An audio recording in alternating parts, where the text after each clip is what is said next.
ធ្លាប់ឃើញវីដេអូគេធ្វើនំនៅខ្មែរហើយលេបទឹកមាត់ឥឡូវយើងមើលវីដេអូនៅឥណ្ឌាម្ដងតែឃើញវីដេអូហ្នឹងហើយលេបទឹកមាត់អត់បាទនេះគឺជានំឥណ្ឌា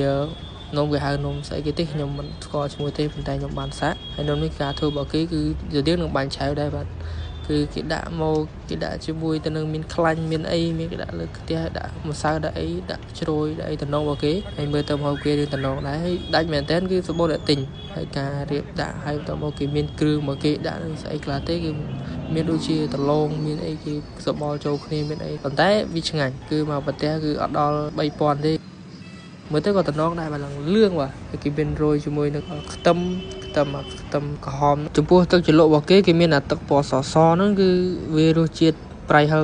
ហើយការធ្វើរបស់គេនឹងក៏វាលឿនដែរមើលតែគ្រឿងរបស់គេដាក់ហ្នឹងតំណងដែរហើយខ្ញុំទិញតាមមកប្រទេសទេព្រោះអីទៅដំបងសាកដំបងរៀនសាកហូបទេតែវាហូបកើតឬក៏អត់ប៉ុន្តែការហូបមើលទៅហូបកើតមែនបាទគឺអត់អីទេអាចហូបបានអ្នកទាំងអស់គ្នាអាចទៅហូបបានដែរមិនថាតែខ្ញុំទេ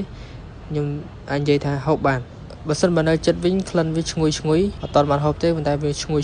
គឺគាត់តែមើលទៅក៏ដឹងដែរហើយអានេះទឹកវាបន្ថែមមិនសូវឆ្ងាញ់ទេមកដល់ពណ៌សទេមិនឆ្ងាញ់ហើយតម្លៃត្រឹមតែ40 រូបទេបន្ទាប់ពីឲ្យលុយគេហើយក៏ចេញទៅផ្ទះទៅ